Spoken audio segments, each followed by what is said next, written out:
안녕하십니까, 홍쌤입니다. 주식보다 기업 오늘의 강의 시작하도록 하겠습니다. 예, 우리가 초급자를 위한 기업 분석에서 기업의 자금 조달의 다양한 그 방식에 대해서 설명을 다 드렸었고요. 그 중에서 뭐 대출이라든가 뭐 회사채, 그다음에 뭐 주식을 발행한 거라든가 뭐 리스를 쓰는 방식이라든가 이런 것들은 좀 뭐 할부금융 같은 걸 써보신 분들이라든가 이런 것들은 다 이해를 하실 텐데, 무역금융에 해당되는 LC, 바로 신용장이죠. 그 다음에 DA, Document Against Acceptance, DP, Document Against Payment와 같은 내용들은 잘 접촉하기가 쉽지 않고 이해하기 쉽지 않으실 거예요. 그래서 오늘은 이런 무역금융에 대한 설명을 좀 드리려고 합니다.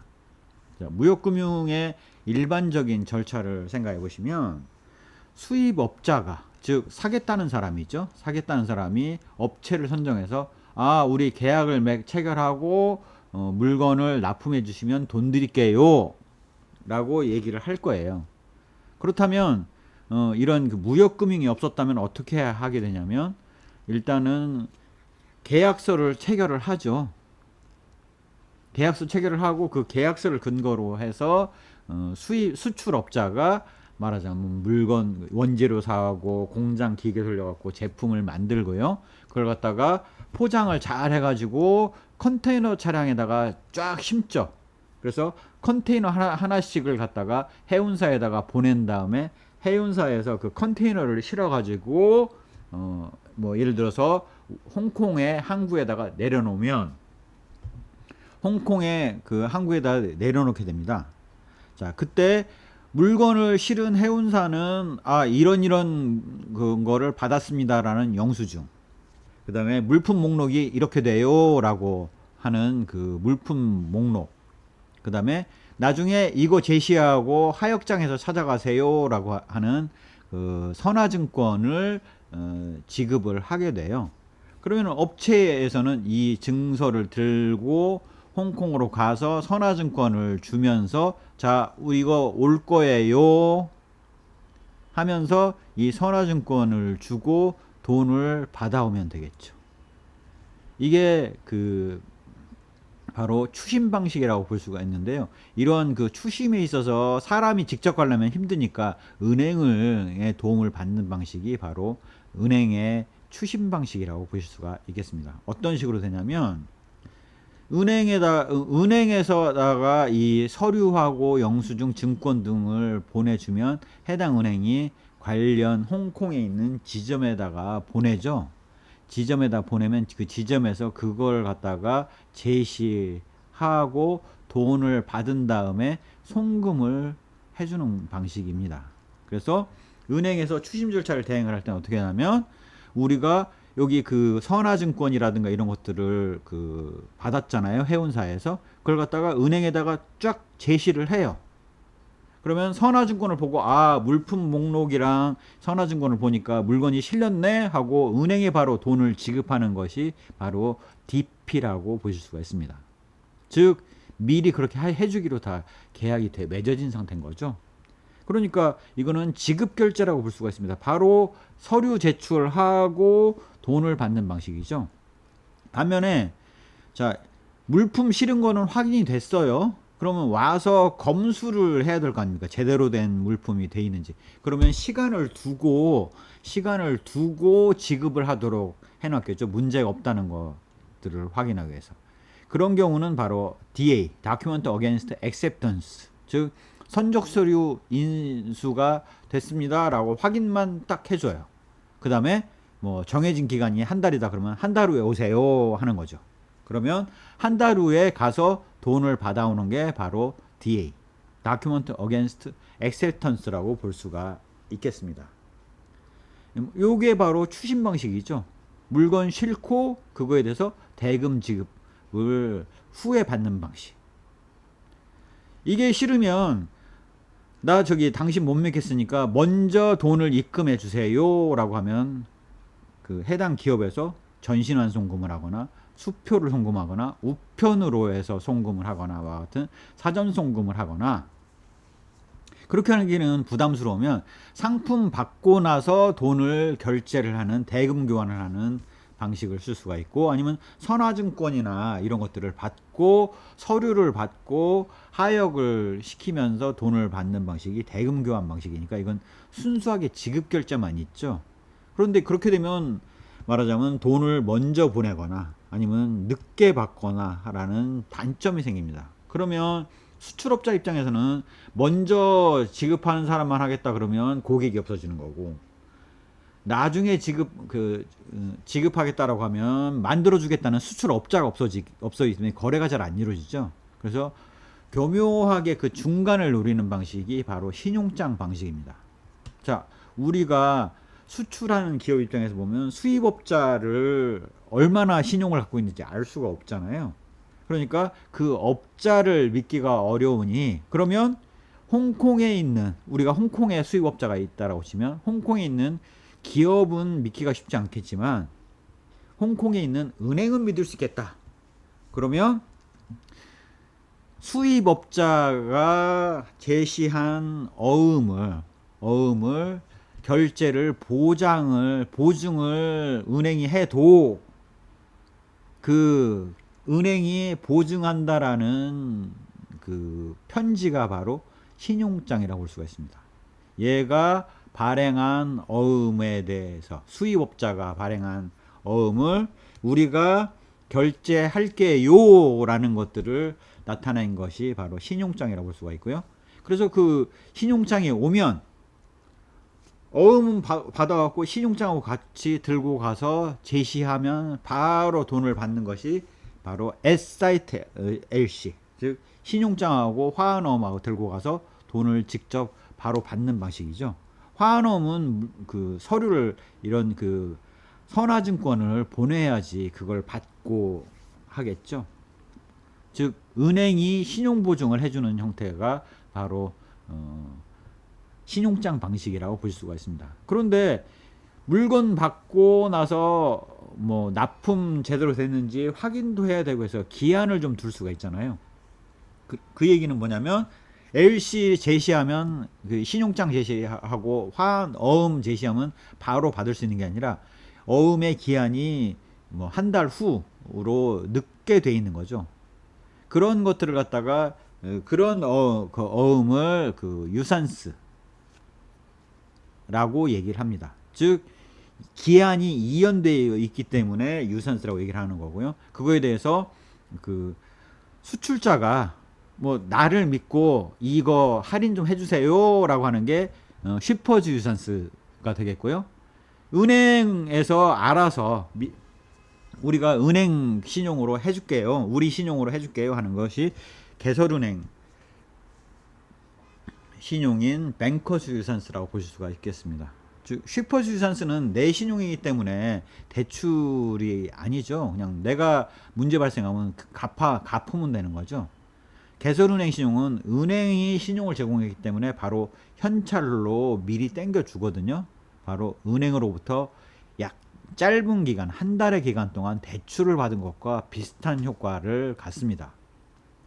대신 무슨 장점이 있냐? 은행 입장에서는 수출을 했다라는 선화증권이라든가 이런 담보물건이 확실하잖아요. 그렇기 때문에 담보부 대출이라서 금리가 낮다라고 볼 수가 있고요. 그다음에 우리나라가 수출로 먹고 살아왔기 때문에 수출에 대해서는 자금 지원을 정부나 이런 통해서 독려를 했던 시절이 있었기 때문에 그러한 것들을 계기로 해서 담보부에다가 수출을 우대하는 정책 때문에 그런 그 유산스 같은 것들의 금리가 낮았던 관행들이 있습니다. 그래서 저리에 융자가 가능했던 거죠. 그래서 이렇게 송금, 신용장, 추심의 방식이 있다. 송금은 돈을 먼저 보내는 거, 추심은 물건 보내고 그 확인된 다음에 돈을 회수하는 거. 신용장 방식은 그 중간에 수입업자의 신용을 믿을 수 없으니 수입업자가 거래하는 은행이 보증을 해주는 형태로 해서 신용을 보강해서 거래가 이루어지는 방식이 신용장 방식이다 라고 이해를 하시면 될 것 같아요. 자, 그래서 전형적인 방식은 이렇게 된다고 보시면 되겠습니다. A 기업이 있고 홍콩에는 기역 기업이 있어요. 정상적인 사례로 설명을 드릴게요. 일단 정상적인 사례는 A 기업에서 VHS 공테이프를 수출을 해요. 이걸 받아갖고 기역 기업에서는 이 수출을 하게 되면 선적을 했을 거 아니겠습니까? 그러면 해운사에 선적을 하고 물품표, 선화증권 받아가지고 A 기업에서는 우편으로 그 서류를 보내요. 기역 기업에서 이 서류를 선화증권을 받으면서 돈을 지불하는 거죠. 그래서 A 기업에서 기역 기업을 믿을 수가 있으려면 얘가 도망가지 않는다는 걸 보장을 해야 되잖아요. 그러면 기역 기업의 거래은행은 H은행이 이 어음에 대해서 보증을 해주는 거죠. 그러면 선화증권 보내면서 이 H은행이 보증한 신용장과 함께 화환어음을 받아갖고 가서 들고 있는 거죠. 그 다음에 이걸 들고 가서 K은행에 가서 돈 주세요 하면 여기서 돈을 그 화환어음의 기한을 보고 기한되면 지불하는 것이 일반적인 방식입니다. 그 다음에 이제 여기 서로 이제 처리하는 거는 둘이 알아서 상계 처리하는 거죠. 자, 이런 것들이 전형적인 그 수출에 대한 자금 결제 방식인 신용장 방식이라고 볼 수가 있는데요. 자, 이렇게 하니까 가만히 생각해 보니까 얘가 서류만 오게 되면 그거에 따라서 환전을 받을 수가 있잖아요. 환전을 받으면서 유산스 형태로 해서 자금을 저리에 융자를 받을 수 있지 않습니까? 그래서 그러면 내가 너한테 수출하고 융자 일부 받고 나중에 네가 대금 지불하면 여기에서 나중에 송금해서 대금 지불하면 내가 저리에 낮은 금리에 자금을 땡겨 쓰는 효과가 있구나 라는 걸 A기업에서 한 거예요. 마찬가지로 홍콩에 있는 법인도 이 H은행을 통해서 똑같이 해서 장기 저리 융자를 받은 거죠. 그러다 보니까 자꾸 이자에 이자가 붙고 하니까 금액이 커지지 않습니까? 그러니까 이 공테이프 수출 금액을 늘리고 영화 테이프 수익 금액을 더 늘려서 서로 이렇게 왕창 로테이션을 돌려가면서 할인을 받고 나중에 갚은 거죠. 필요한 돈을 땡겨서 쓰고. 그렇게 하기 위해서는 뭐를 했냐? 해운업체에다가 VHS 공테이프를 박스채로 보내고, 그 다음에 기업기업에서는 손도 안 대고 그 박스에다가 서류만 붙여서 도로 보내면 얘가 받고, 이제 그냥 공짜로 왔다 갔다 하면서 저기 해운에 대한 수수료 지급을 했지만 대신 금리를 싸게 받았기 때문에 이익이었던 거예요. 대출 금리보다 훨씬 쌌죠. 그래서 이거를 엄청 부풀려 갖고 했었어요. 그러다 보니까 K은행에서 이상한 거죠. 도대체 이 회사는 왜 이렇게 수출을 많이 하네, 돈을 못 버는 거야. 그래서 야, 이상하다, 니네 이 영화 테이프 어디다 받아갖고 어디다 파냐? 일부는 우리 창고에 보관되어 있다가 지금 시중에다 풀고 있어요. 어디다 풀렸는데 하고 K은행에서 확인을 한 거예요. 어디에다 풀었는데? 그럼 시중에요. 그래? 그 지금 수입해온 영화 제목 대봐. 그랬더니 영화 제목, 그 테이프에 영화 제목을 막 대줬죠. 그래서 이 K은행에서 인터넷 포털에 과연 얘가 풀려 있는지 아닌지를 개수를 검색을 해봤어요. 그랬더니 판매가 안 돼 있는 거예요.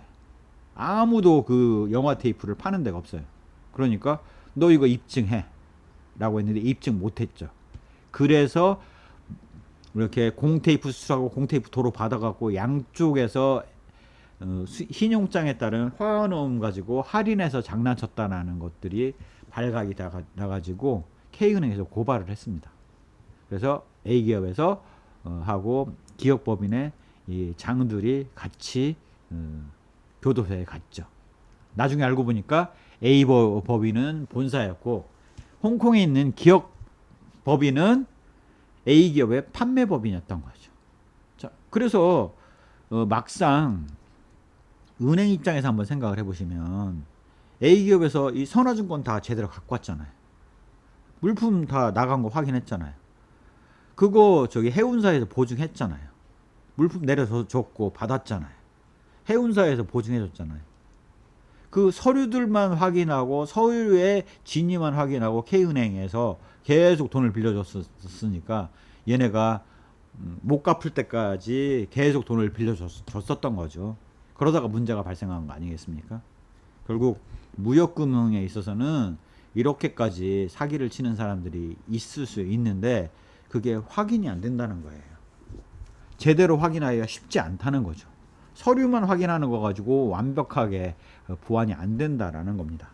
그래서 결국 우리 입장에서는 우발채무, 그 감사보고서에 우발채무및 약정사항에 매출채권 매각 할인 만기 미도래액, 유산스 뭐 잔존가액 이런 액수가 크게 남아 있으면 이런 가능성이 있기 때문에 조심해야 된다라는 것들을 좀 강조해서 말씀을 드리겠습니다. 금액이 작다라면 무시할 수 있는 수준이에요. 근데 이렇게 유산수로 해서 기말에 잔액이 너무 많이 남아 있다 그랬을 때는 너무 이상하지 않습니까? 어떻게 이렇게 유산수로 남은 금액이 이렇게 크냐, 너무 과도하다 라는 것들을 생각을 하고 그거를 확인해 보셔야 된다라는 것들을 말씀을 드리겠습니다. 무역금융에 대한 이해가 좀 되셨나 모르겠어요. 그래서 저기 송금이나 추심 방식의 경우는 고정거래처나 해외 지사와 본사 간, 국내 본사 간의 거래는 비용이 비싼 신용장을 쓸 필요가 없죠. 그래서 이제 서로 믿을 수 있는 거래를 하는 경우에는 그렇게 DADP와 같은 거래를 하는 경우가 많이 있습니다. 또한 이런 유산스 같은 것들을 통해서 저리로 자금을 쓰는 것들을 당연시하는 수출 기업들이 많이 있어요. 하지만 이것도 엄연히 문제가 발생할 수 있는 대출에 해당된다라는 것들을 좀 알아두시면 도움이 될 것 같고요. 우발채무 및 약정사항의 그런 사항들을 잘 점검하셔야 되고 여타 유사 경쟁기업 대비 유산수의 비중이 높다 그랬을 때는 대단히 좀 조심을 하셔야 된다라는 것들을 좀 말씀을 드리겠습니다. 예, 제 강의가 도움이 되셨다면 구독, 좋아요, 알림 설정 부탁드리겠습니다. 감사합니다.